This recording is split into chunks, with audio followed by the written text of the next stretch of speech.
শৃঙ্খল ভেঙে সেই আমেরিকার আকাশ এখন নো কিং স্লোগানে প্রকম্পিত।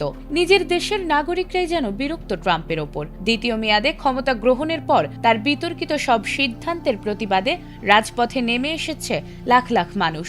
ওয়াশিংটন থেকে লস অ্যাঞ্জেলস, সবখানে সাধারণ মানুষের একটাই দাবি, গণতন্ত্রের পবিত্রতা রক্ষা করা। এবারের আন্দোলন মার্কিন ইতিহাসের সব রেকর্ড ভেঙে এক নতুন মাইলফলক স্পর্শ করেছে, যা প্রমাণ করে দিচ্ছে মার্কিন জনগণ তাদের গণতান্ত্রিক অধিকার রক্ষায় কতটা আপোষহীন। তবে কি শেষ হতে চলেছে ট্রাম্পের ক্ষমতার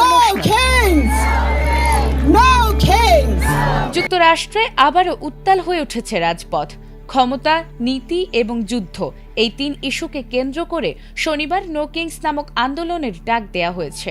নো কিংস আন্দোলনের তৃতীয় বড় কর্মসূচি হিসেবে যুক্তরাষ্ট্রের 50টি অঙ্গরাজ্যে 3,300 এর বেশি সমাবেশ অনুষ্ঠিত হয়েছে, যেখানে রাস্তায় নেমেছে লাখো মানুষ। আর বড় শহরের গণ্ডি পেরিয়ে এবার ছোট শহরগুলোতেও ছড়িয়ে পড়েছে এই বিক্ষোভ, যা এটিকে সাম্প্রতিক ইতিহাসের অন্যতম বিস্তৃত আন্দোলনে পরিণত করেছে।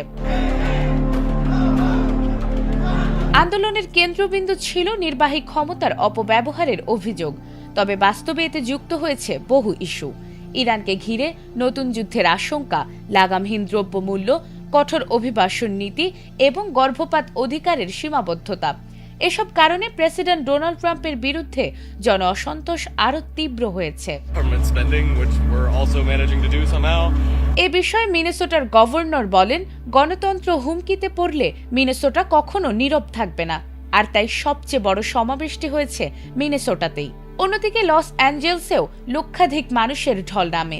অংশগ্রহণকারীরা বলছেন, অর্থনৈতিক চাপ এখন মানুষের প্রধান উদ্বেগ, যা যুদ্ধ পরিস্থিতির কারণে আরও বাড়ছে। অন্যদিকে এমন আন্দোলন ইসরায়েলেও জোরালো হচ্ছে। এর আগে গত অক্টোবরে প্রায় 70 লাখ মানুষের অংশগ্রহণে যুক্তরাষ্ট্রের সর্ববৃহৎ বিক্ষোভ হয়েছিল।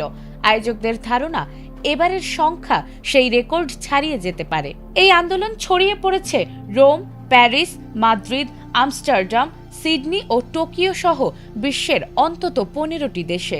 সব মিলিয়ে দাবানলের মতো ছড়িয়ে পড়ছে নো কিংস আন্দোলন, যা একটি বৈশ্বিক প্রতিবাদের প্রতীকে পরিণত হচ্ছে।